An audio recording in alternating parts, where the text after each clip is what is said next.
Wahyu pasal 2 ya. Ayat 8. Kota yang terdiri dari bukit-bukit. Jadi bukit-bukit penyembah. Dan tuliskanlah kepada malaikat jemaat di Tiatira, inilah firman Anak Allah. Jadi penjelasan adalah firman Anak Allah. Nah, kalau kita lihat Pergamus, inilah firman Dia yang memakai pedang, katakan di sini, yang tajam bermata dua. Ini sudah kita bahas. Nah, kita lihat di sini adalah Tuhan Yesus di sini memperkenalkan jabatan dan predikat Dia. Itu hanya di Tiatira. Apa? Firman the Son of God.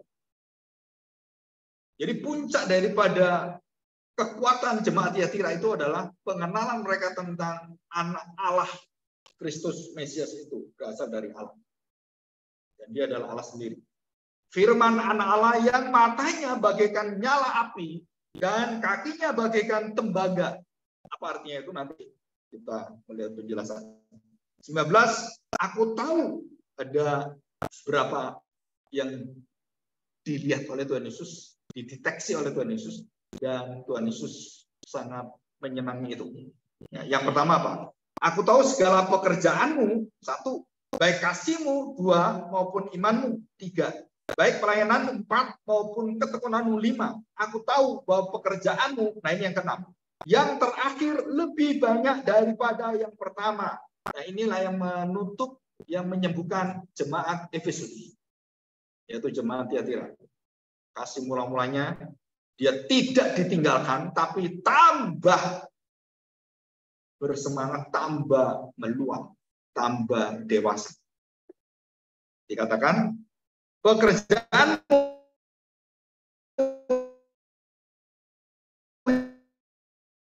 yang terakhir lebih banyak. 20. Tetapi apakah pemuritan kelompok kecil KTB adalah kunci membuat gereja bertumbuh, berkembang? Saudara, jawabannya adalah tidak. Mungkin kita melawan arus. Karena sekarang ini gereja-gereja pada berkelompok kecil, kelompok kecil, kelompok kecil. Mereka tidak tahu tujuannya untuk apa kelompok kecil. Dan mereka akhirnya masuk dalam dosa gereja Tiatira. Karena mengagungkan pemuritan kelompok kecil dan sebagainya. Dan ini kita sekarang lagi dikamiri dengan program ini.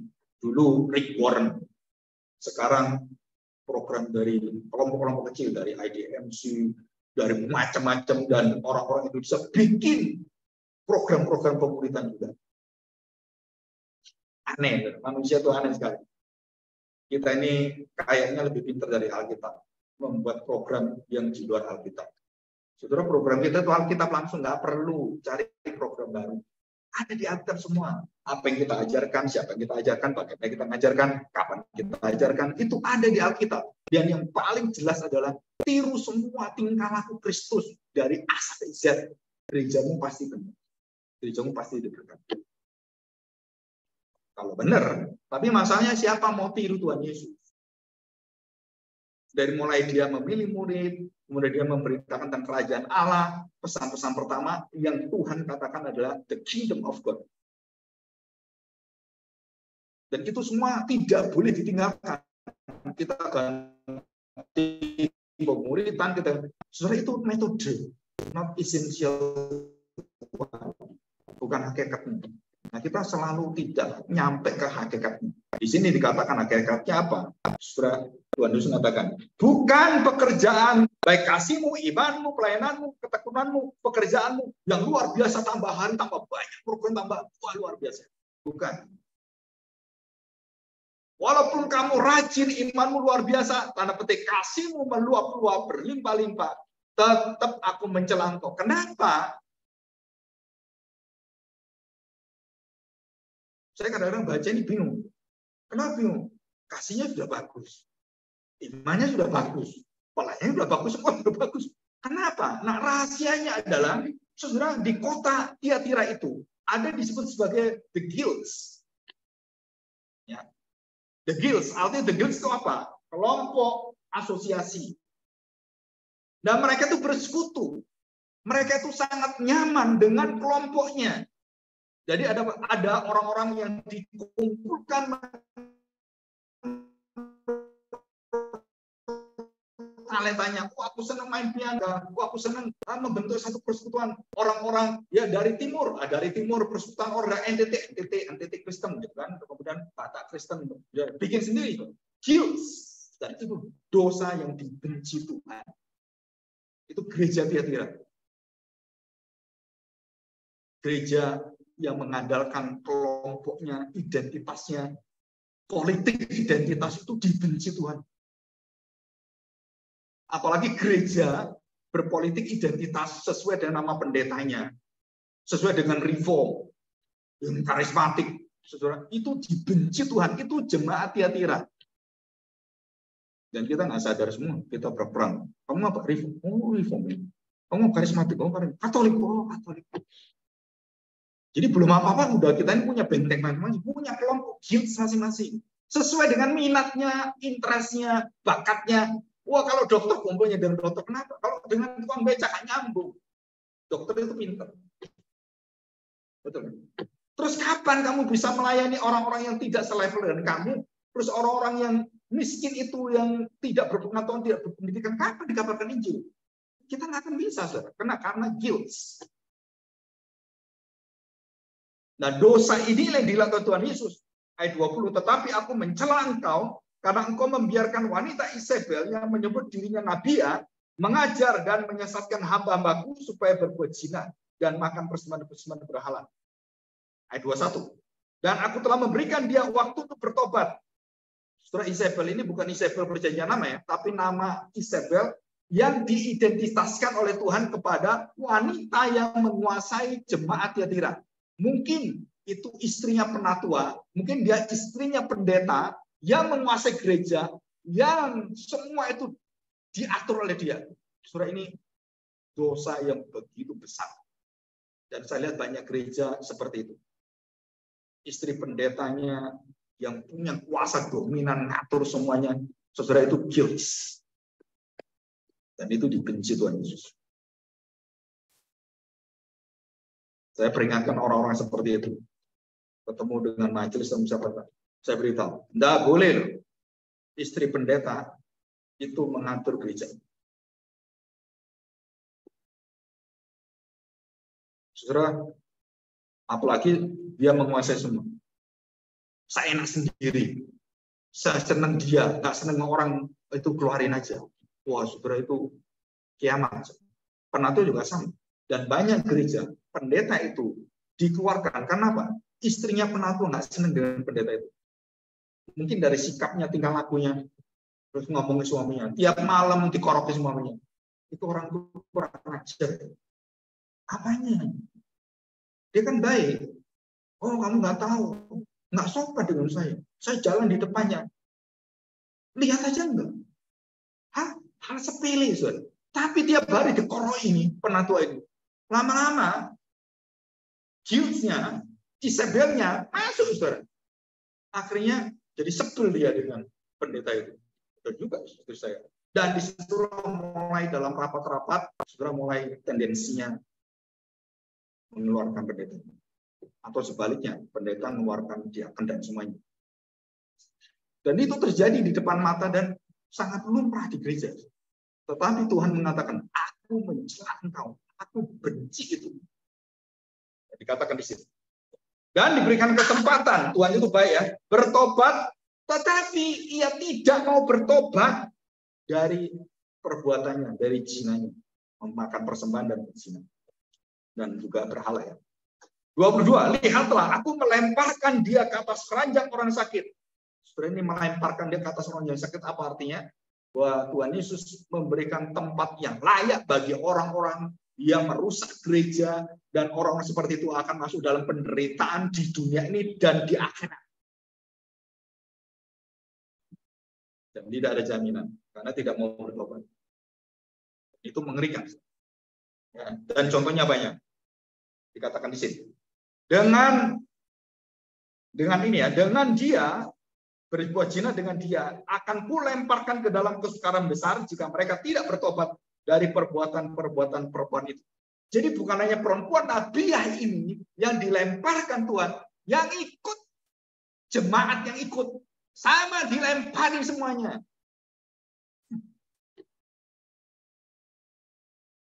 Ada seorang pendeta yang cerita sama saya, wah sekarang ibu pendeta sekarang menguasai semua, Mas. Sampai makanan, minuman, sepatu, seragam, semua diatur. Dulu waktu belum berpuasa, masih nggak kelihatan. Sekarang waktu dia menjadi kepala sidang, koordinator, muncul semua itu. Dan berani merubah rencana di depan jemaat dan di depan suaminya pendeta itu. Saya nggak setuju. Di depan suaminya, saya nggak setuju. Dirubah oleh dia. Dan suaminya nggak berani. Wah, saudara, ini Isabel. Ini Isabel. Ada dua Isabel. Isabel di kamar dan Isabel di ruang rapat. Isabel di kamar itu yang berat, saudara. Tiap hari utik-utik telinga. Akhirnya dari mulai senang dengan pendetanya, senang dengan penatunya, sampai kemudian dipengaruhi daripada saya berantem dengan istri saya. Ya, saya belain istri dulu dong, bukan belain Tuhan. Nah, Isabel. Dan itu ada di dalam pelayanan. Dulu saya itu nggak mikir, waktu saya masih penginjil, saya pikir pendeta itu penatua itu orang-orang malaikat semua. Pada waktu saya masuk polos gereja hormat gitu kan, begitu masuk di dalamnya, begitu rapat, begitu di dalamnya, waduh, banyak saya tanya. Dan itu Tiatira. Jadi perempuan yang memimpin ini mempengaruhi orang-orang dan ikut dia, dilemparkan Tuhan juga dan dibinasakan juga. Saudara, resikonya berat. Banyak orang katakan, kan nggak apa-apa, Pak. Ya begini. Tapi di mata Tuhan, nggak ada ampun. Orang-orang ini nggak ada ampun. Dan saya jelaskan ke pendeta. Bapak tahu, orang seperti itu, keluarga seperti itu, wanita seperti itu sangat-sangat memuatkan Tuhan. Bagi orang lain, oh baik, luar biasa, bantu kita. Siapa bilang? Tuhan muat. Kenapa? Kasihmu itu bertoleransi. Banyak hal dosa gereja itu akhirnya bercampur, bercemar, dan najis. Mengerikan. Ya. Oke, kita lihat sekarang. Perhatikan. Saudara, tadi kan yang dipengaruhi dari wanita Nabiah ini yang dipengaruhi. Sekarang, saudara, sampai kepada 23. Dan anak-anaknya, apa, saudara? Sadisnya. Kalau kita ngomongin, anak-anaknya Isabel itu, Nabiah itu, aku binasakan semua. Dan saya lihat itu, ada pendeta keluarganya yang tidak kudus, yang rusak luar biasa, dan anaknya hamil di luar nikah, sampai punya anak, itu melakukan perzinahan di kolam baptisan. Saudara tahu? Anaknya mati. Yang lahir itu mati. Yang lahir mati. Anaknya Daud lahir, mati.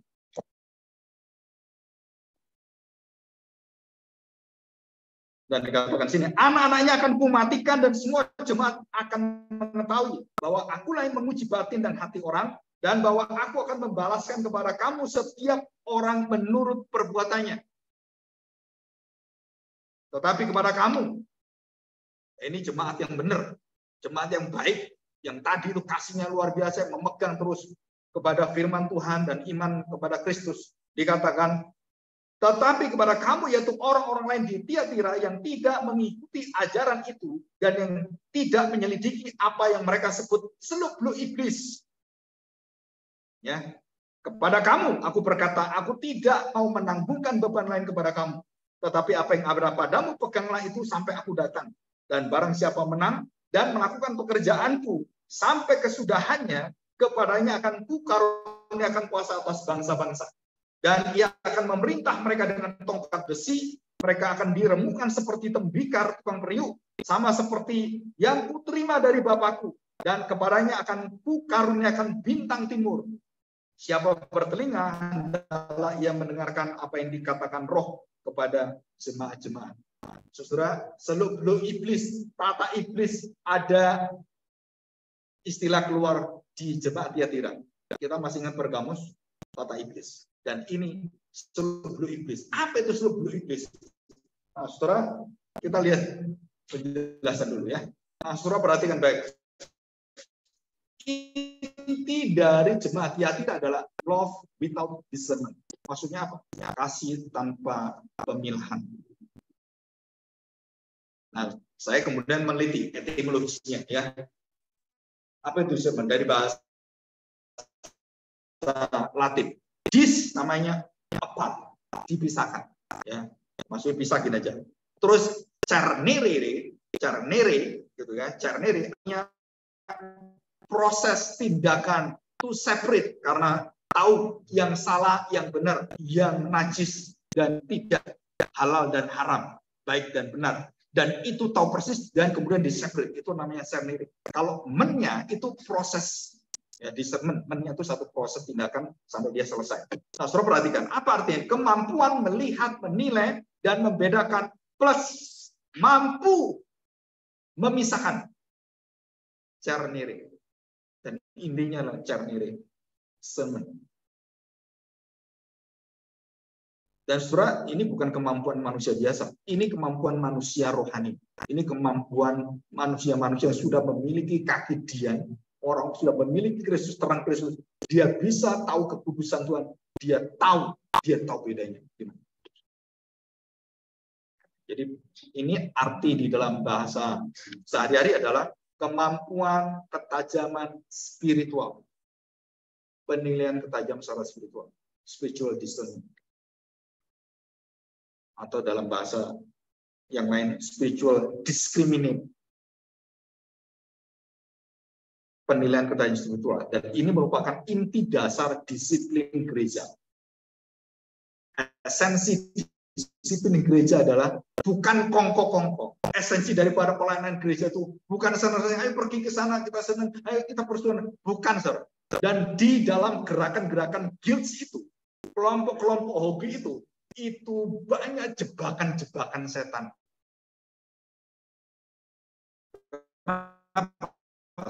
Karena di sanalah banyak prinsip-prinsip firman Tuhan dicairkan, diencerkan, dan akhirnya dan juga jemaat Tiatira. Dan hampir semua jemaat seperti ini, jemaat gereja besar.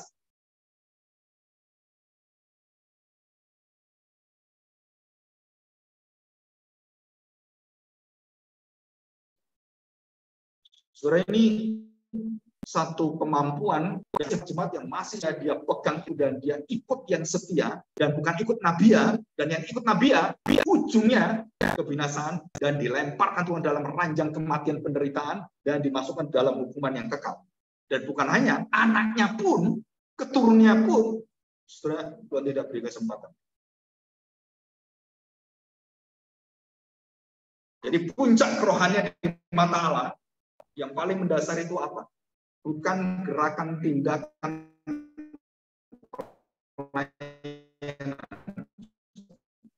tetapi pengetahuan, ketajaman akan firman Tuhan, pengenalan akan Kristus.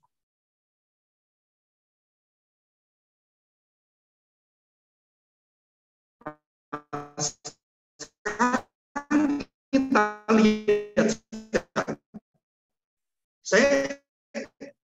saya beberapa waktu lagi ada kuliah lagi ikut pemuda, dan ini programnya terus saya baca. Tidak ada satu tempat yang menjelaskan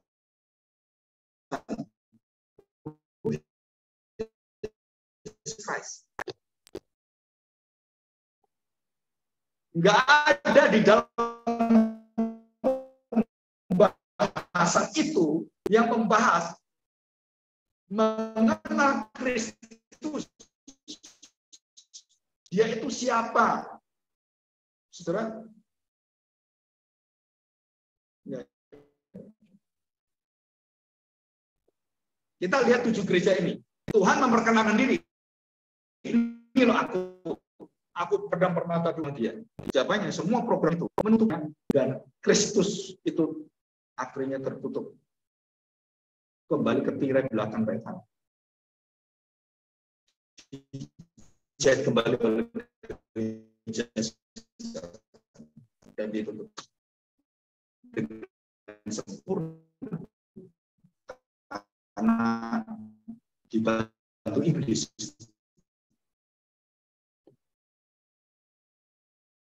Seluk-beluk iblis. Nah, soalnya istilah seluk kata firman Tuhan membawa orang itu akhirnya menikmati hidup dan apa ya, kalau orang namakan primary needs itu mereka sediakan.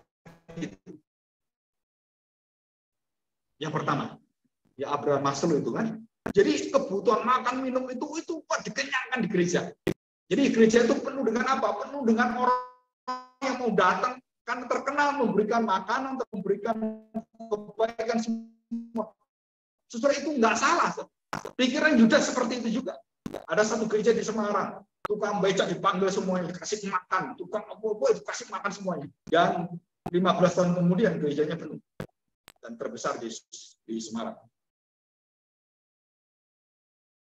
Saya tanya, that is the way Christ wants us to live. Kasih kita ini akhirnya toleran.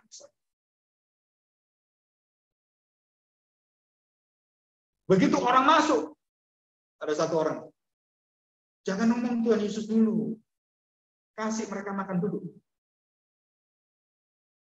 Betul? Ngomong Tuhan Yesus, dia kelaparan, nggak nyambung. Orang lapar ngomong Tuhan Yesus. Padahal tulisnya katakan, I am the bread of life. Betul? Sayalah roti hidup. Lu keliru kan? Karena Tuhan Yesus memberitahu pada murid-muridnya, kamu cari roti ya, kamu bukan cari saya. Roti yang kekal itu, kamu cari roti yang aku lakukan dan aku berikan dengan mujizat itu kamu cari. Matilah kamu, binasalah kamu, minggirlah. Itu Tuhan Yesus sendiri yang ngomong. Tapi kita melakukan hal yang sama, jemaat kita juga sama. Oh jangan hal yang seperti seneng-seneng lah, nggak apa-apa. Mau kawin dengan siapa? Tidak apa-apa. Yang penting nanti ya di gereja lah. Kita berkati di gereja, beres sudah. Nah, sudah banyak hal yang dikompromikan seperti ini. Itu Thyatira akhirnya jatuh dalam dosa yang dicela oleh Tuhan. Jadi apa itu seluk-beluk iblis? Pengetahuan yang menakjubkan, saudara, tentang kekuatan manusia yang bisa punya jalan dan bisa kesaksian. Wah, kemarin saya tuh bangkrut dan kemudian udah nggak ada harapan.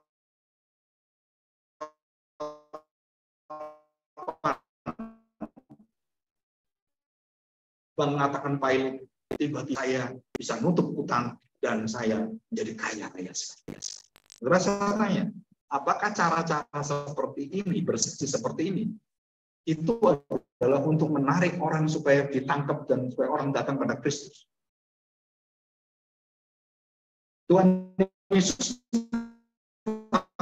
mujizat. Tuhan Yesus tidak pernah dirancang untuk mengagumkan orang. Dan kemudian dengan itu orang bertobat. No, orang tolak. Nggak ada satupun yang tidak tolak. Semua tolak. Betul kan?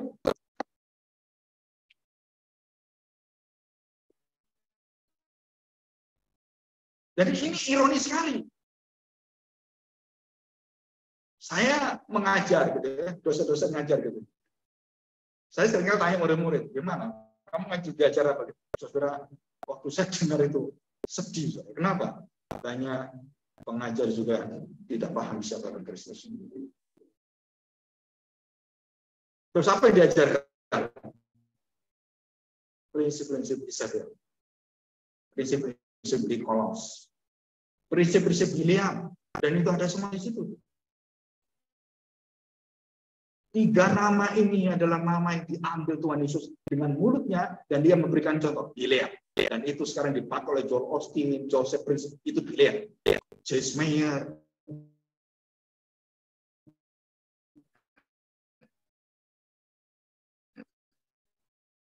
T.D. Jakes, Merlin sampai Mike Merah, Eden itu. Dan itu masih William, Nikolaus dalam ajaran mengagumkan seluruh iblis. Dikatakan sesuatu yang penuh misteri, yang bagus, yang luar biasa. Nah, kita lihat ini. Ya. PowerPoint.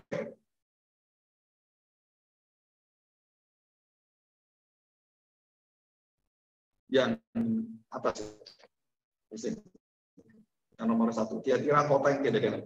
Nah, saudara, waktu kita diberitahu oleh Tuhan Yesus bahwa seluk-beluk iblis itu apa, saudara? Pengajaran-pengajaran dan tindakan-tindakan yang membawa kita akhirnya, saudara, semangat dalam pikiran kita, dalam tindakan kita, dalam tingkah laku kita, dalam perasaan dan semuanya. Kenapa? Karena kita dikuasai dengan kesalahan-kesalahan itu.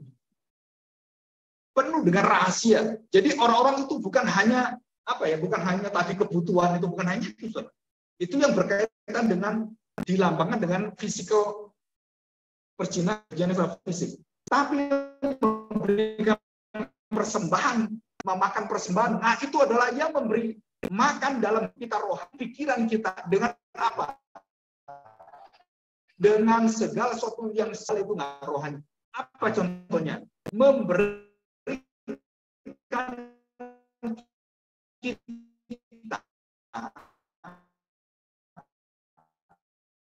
pengetahuan Tuhan yang tidak ada Roh Kudus. Tuhan Yesus kemarin Roh Kudus. Waktu saya berjalan menepuk pundak saya tanya, siapa kamu? Aku Roh Kudus. Ada yang berani lagi.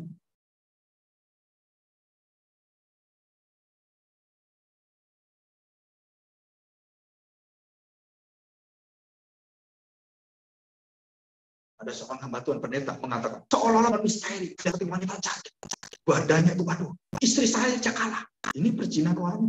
Ini pendeta yang disukai orang-orang itu bisa ngomong pengajar gini, dan dia campur semua ajar benar dan nggak benar dicampur. Jadi orang kata, Pak, benar ajarnya. Ini Pak, iya benar ini. Tapi yang nggak benar, ada yang benar satu, nggak benar satu. Itu aja iblis itu dan semua tindakannya itu berbuat benar dulu supaya teman kita kan begitu sudah teman nggak enak kita ya nggak apa-apa lah kan kita udah teman makan aja nggak apa-apa.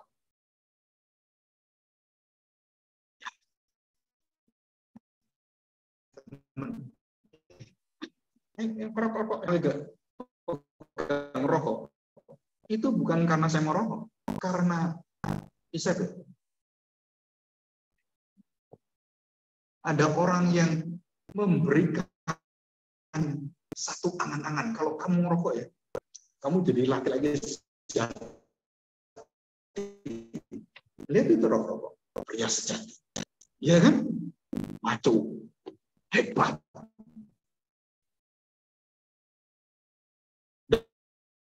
Dan itu ditonjolkan semua. Nggak ada yang cewek cantik. Nggak ada sih. Dan ditampilkan wah itu kenapa? Karena yang merokok banyak cewek cowok semua. Dan waktu mereka merokok, waktu saya merokok itu kan, saya tanya sekarang, waktu nyoba nggak enak, tapi lama-lama, saudara, nikotin itu mengandung ketagihan, teine, nikotin, kofein, namanya ine itu, ya namanya jangan pakai ine ya, karena nagih kamu nagih. Kenapa? Ya begitu rokokan. Aduh, nikotinnya masuk. Enak. Terus nikotinnya hilang. Pusing. Rokok lagi. Enak. Nikotinnya hilang. Pusing aku. Sama. Mau minum, mau apapun sama. Saudara malah.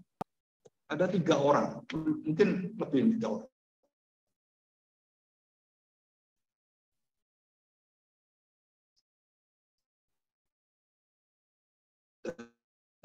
Semua mahasiswa daerah dan satu hamba Tuhan. Kaget sekali, Pak, mau sharing. Kenapa? Di sini aja. Wah, tidak bisa. Ini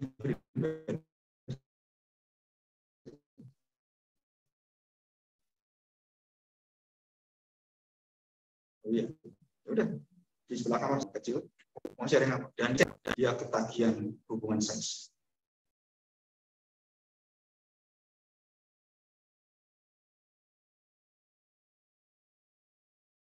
Jadi pikirannya tuh kesana terus. Terus saya tanya, sejak kapan kamu? Sejak SD. Siapa yang ngajari kamu? Paman saya. Yang ngajak kamu gak beda siapa? Paman saya. Dari SD. Terus pertama sih dipaksa, Pak. Dan lama-lama itu menjadi pola hidup saya. Terus saya tanya, udah berapa orang yang berkaitan dengan hal seperti ini? Akhirnya yang mau semuanya saya sikat aja. Terus saya tanya, kamu jadi pendeta gimana? Nah ini saya cerita, Pak. Ini masalahnya. Saya sudah bertobat ini. Saya sudah jadi hamba Tuhan. Nah, udah saya cerahkan diri saya jadi hamba Tuhan. Dan sekarang waktu mau jadikan pendeta, yang ngomong dengan saya jatuh lagi. Jatuh kenapa? Penyakit saya kumat. Saya tanya, dengan siapa? Guru sekolah ini. Jadi ini pelayan dengan pelayan, Allah, bener lah. Terus saya beritahu, terus kamu cerita kepada siapa? Kamu harus tunda itu semua. Hentikan. Jangan jadi pendeta. Tapi nggak bisa, Pak. Undang-undang di mana? Gimana caranya supaya saya bisa nutupi ini? Nggak ada yang ditutupi. Kamu harus beritahu. Kalau kamu nggak beritahu, tak beritahu. Jangan, Pak. Muka saya taruh mana? Taruh pejabat. Kamu tuh sudah berbuat dosa, kepingin terlihat baik, tahu nggak? Masih ingin penjahat kudus dan semuanya. Nggak sadar ya. Nggak ada hati bertobat. Terus aku nggak bisa kamu seperti ini. Ya kalau kamu terusin, ya kamu urusan dengan Tuhan. Kamu berurusan dengan, tadi itu ancaman Tuhan. Aku mencela engkau. Setelah bagaimana orang bisa terikat? Jadi guilty itu, orang-orang yang terkenal, orang-orang yang punya kelompok yang paling kuat di Tiatira adalah kelompok tembaga. Kota yang memberikan kepada kita satu wujud daripada Tuhan Yesus. Kakinya memerintah, kakinya seperti tembaga. Jadi tembaga ini menunjukkan apa yang ada di Tiatira, apa yang ada identitas Tuhan Yesus yang jauh beda. Jadi di sana mereka mengikat, mereka kemudian memberikan kemuliaannya, dan mereka kemudian memasukinya dan menangkap dan tidak boleh keluar. Sedangkan Kristus kebalikannya. Ini satu pengikatan. Dan kemudian mereka membuat patung dari perunggu dewa Apollo. Yang mereka sebut the Son of God. Anak Allah, anak dewa yang tertinggi. Dewa. Jadi mereka punya konsep anak Allah. Gereja punya anak Allah. Dan mereka membawa semua kemuliaan bagi Apollo. Di sini adalah bagi Kristus.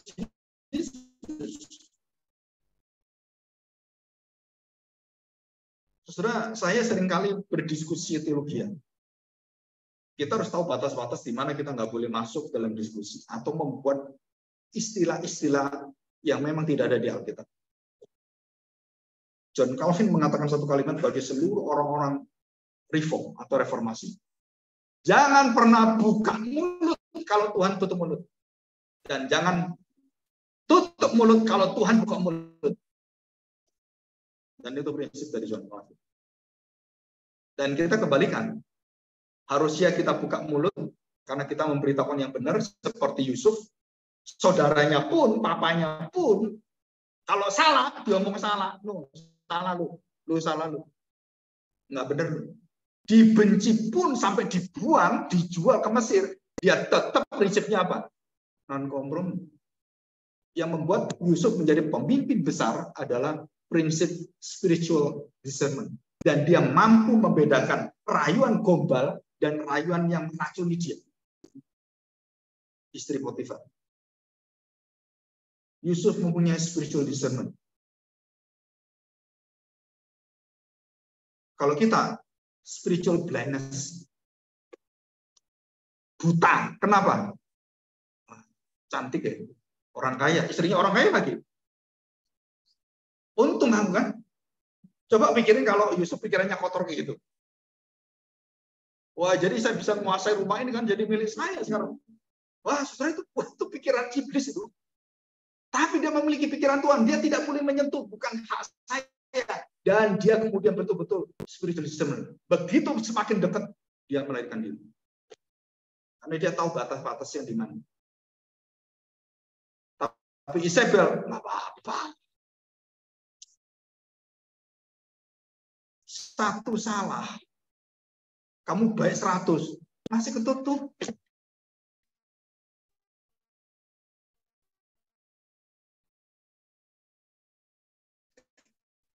Gitu kan?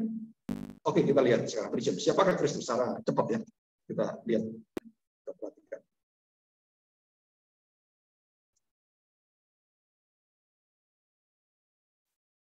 Oke, kita perhatikan di sini. Matanya bagaikan nyala api. Artinya apa?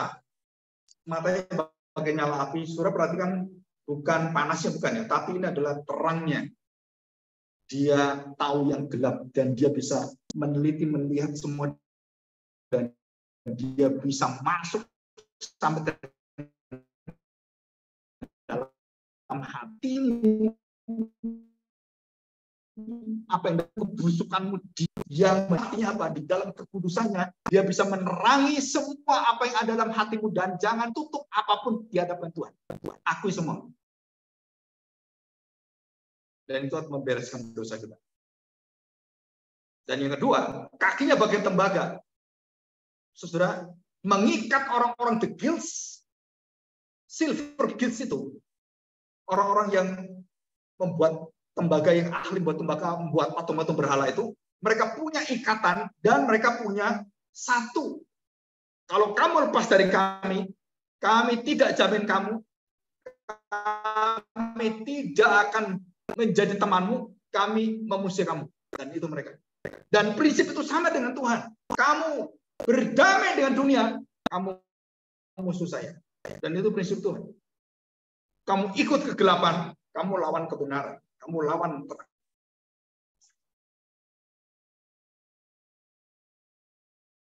Kakinya bagaikan tembaga, artinya apa? Bahwa Tuhan, dan itu bisa. Dan itu identitas Tuhan. Dia begitu murni, begitu jelas, begitu nyata, tetapi dia juga tidak mau ada campuran apapun. Itu identitas Tuhan Yesus.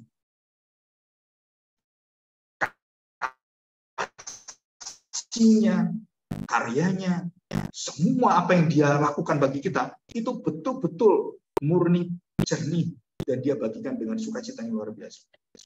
Jadi kalau kita bisa melayani, saya bisa khotbah seperti ini. Saudara, itu bukan karena kekuatan manusia, itu karena Tuhan yang begitu indah, begitu agung.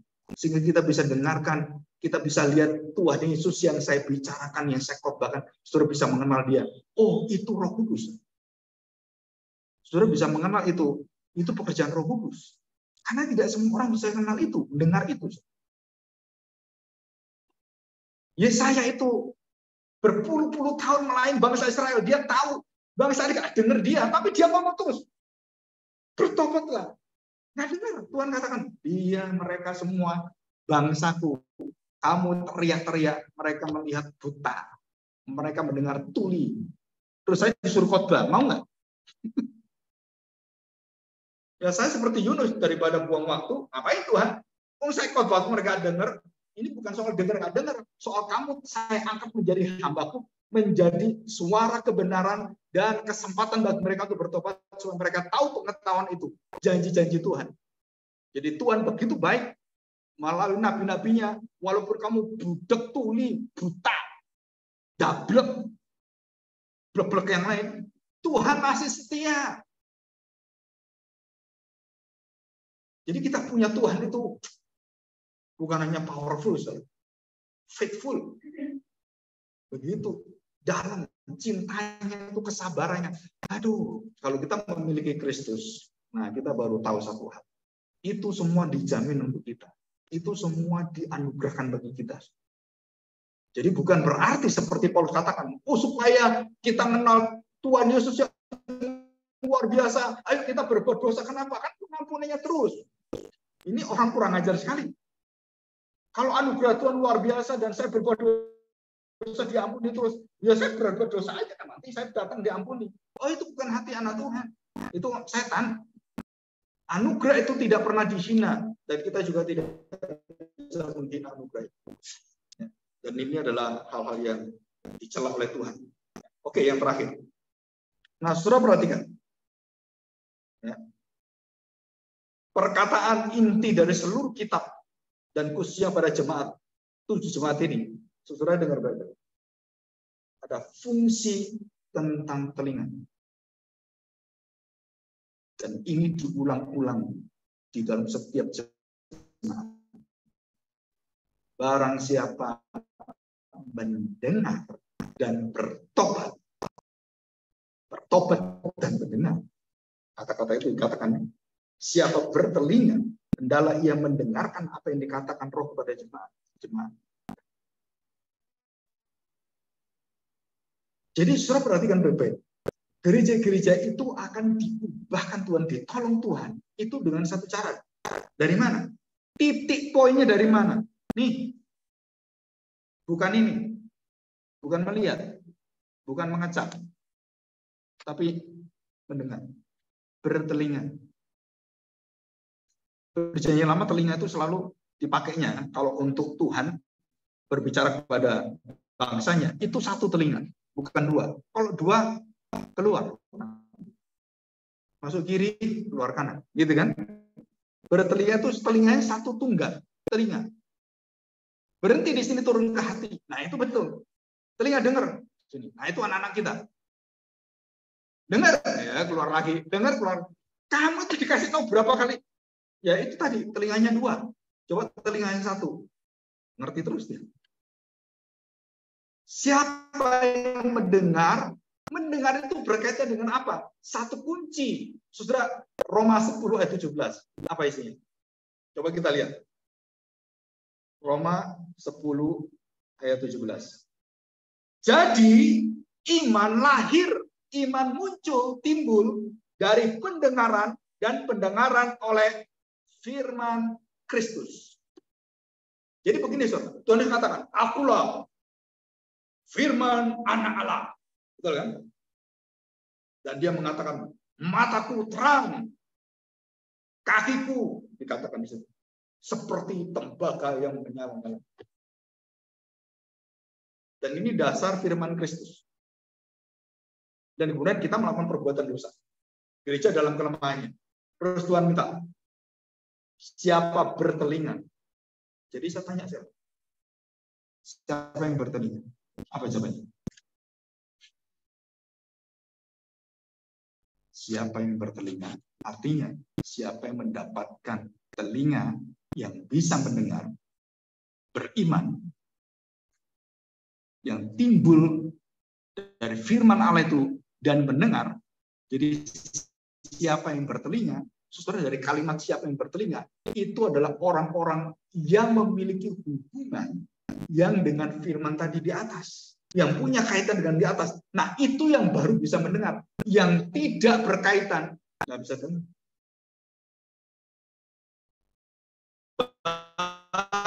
Siapa mendengar apa? Mendengar firman Kristus. Siapa? Ya itu tadi yang dijelaskan. Mataku bagaikan nyala api dan kakiku sebagai tembaga. Penghakiman itu kan. Dan kita tahu mengenal ini. Masuk dan pikiran kita benar.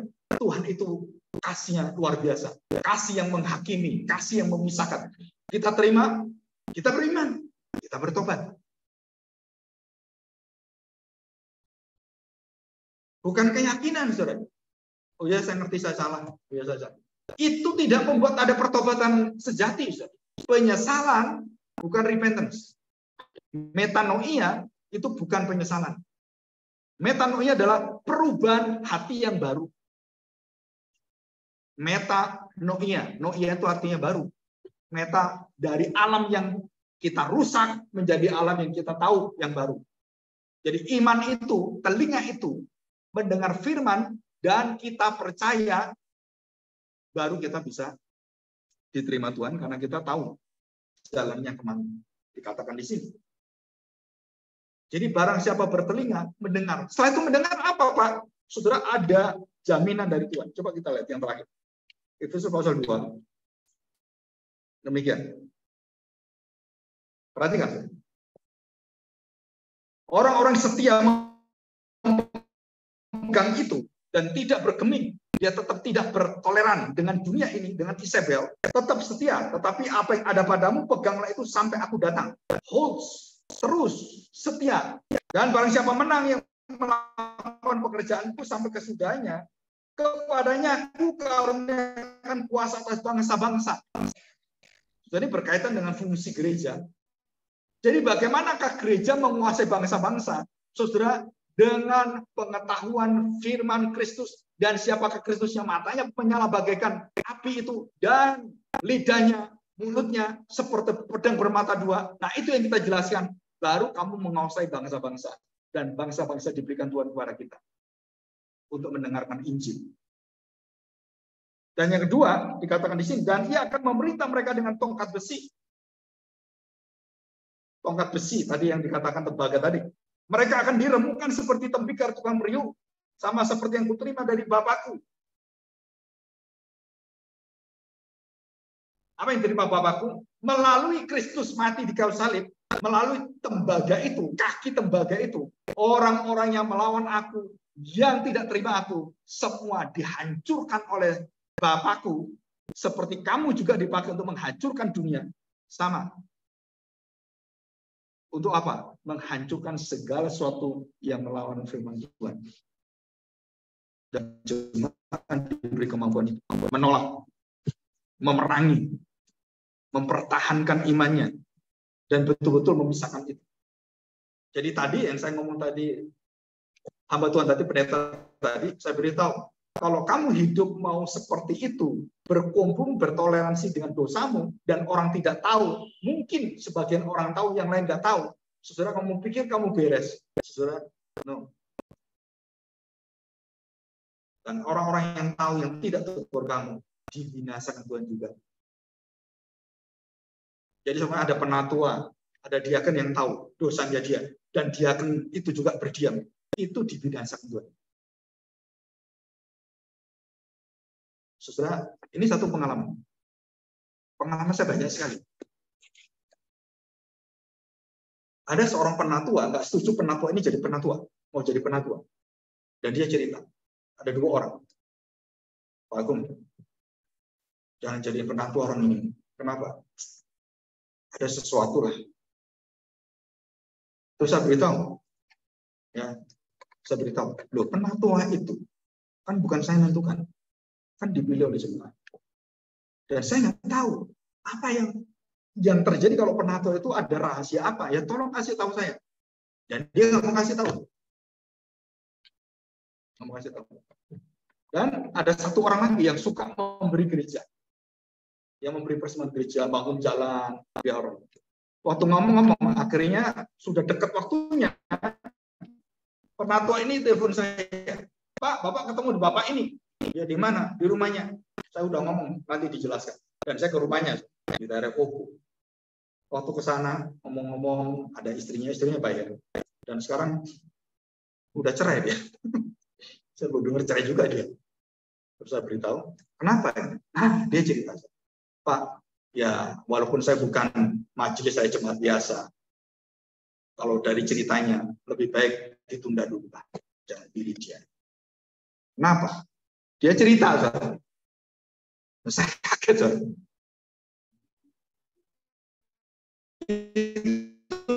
Calon penatua itu sering dengan saya pijet plus.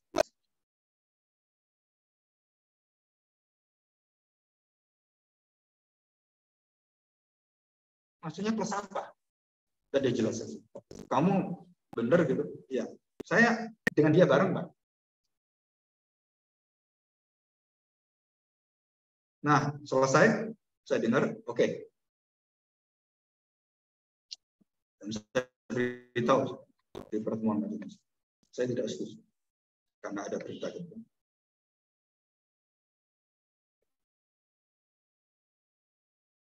Dan saya beritahu, prinsip saya tidak setuju.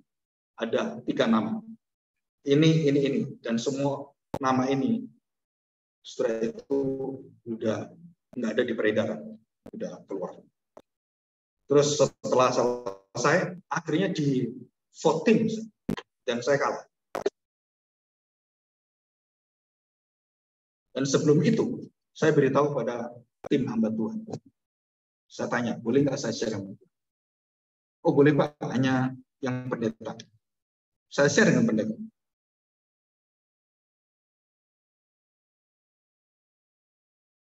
Saudara tahu, waktu jadi voting, hanya 3 nggak setuju. Saya tahu 3 itu siapa. Saya, penatua tadi, dan 1, saya kenal orangnya. Pendetanya setuju semua. Padahal dia tahu ini ada masalah dan saya beritahu masalah begini, dia tetap pilih. Saya tanya, saya udah beritahu, udah kasih tahu, dan itu dosa jemaat Tiatira. Dan mulai saat itu, saya kemudian panggil orangnya, berpribadi saya beritahu. Kenapa saya nggak setuju dengan Bapak? Saya beritahu. Saya dengar kabar gini, saya beritahu. Betul? Dia mengatakan, oh iya itu dulu masa lalu saya. Sekarang enggak. Tapi siapa tahu? Enggak itu kapan? Kan nggak ada yang tahu. Dan mulai saat itu, waktu saya bicara pribadi, itu sepanjang hidup pelayanan saya setelah itu, nggak ada damai sejahtera. Nggak ada damai. Dan tujuannya saya harus keluar. Dengan cara apapun. Dan saya tidak cerita itu, saya cerita kepada penatua yang ini. Saya beritahu, kamu tahu nggak, gara-gara kamu ngomong ya, saya punya resiko, saya pasti akan di-out. Dan itu terjadi.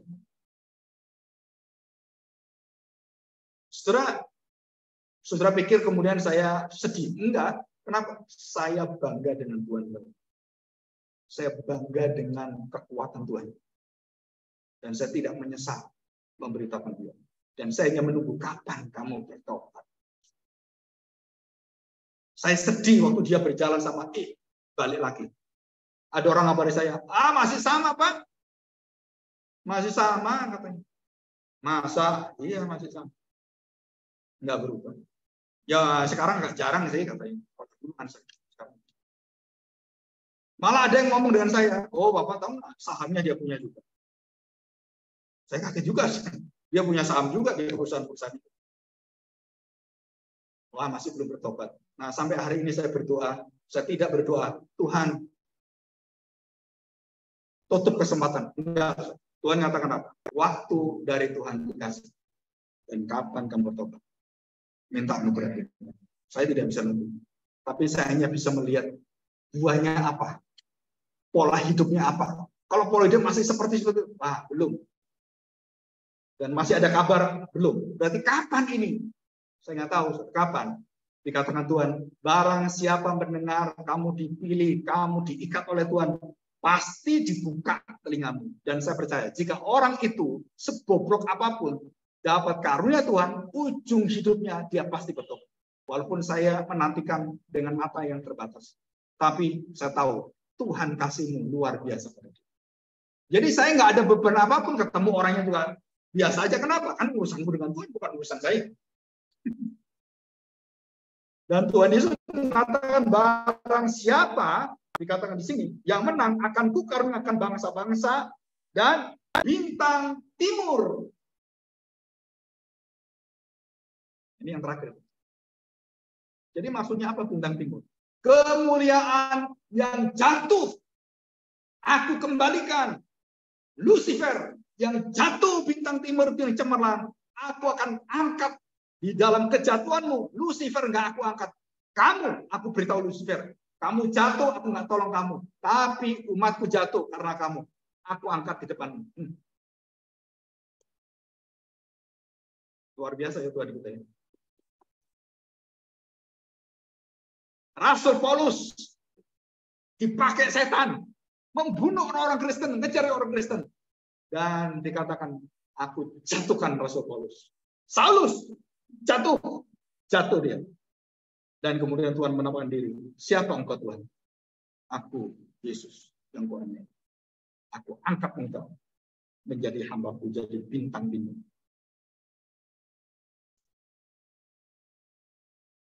Saudara, jangan meremehkan orang-orang berdosa. Maria Magdalena juga sama. Semua menghina perempuan Cina, suka setan. Hidupnya seperti itu. Tapi Tuhan angkat yang menjadi perempuan yang menjadi imam besar dan menjadi saksi kebangkitan. Itu Maria Magdalena. Bukan murid-murid Tuhan Yesus. Jadi murid-murid Tuhan Yesus nggak boleh iri. Kenapa? Tuhan pakai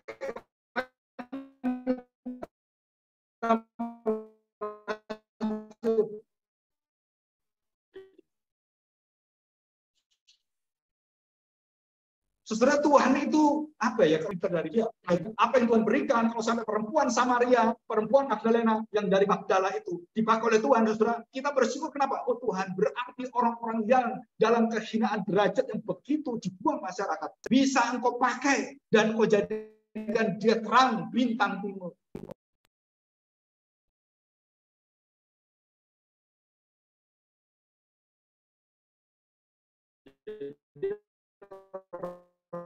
Kristen nggak boleh sok menghina, tapi melihat saudara sesuatu yang impossible menjadi possible.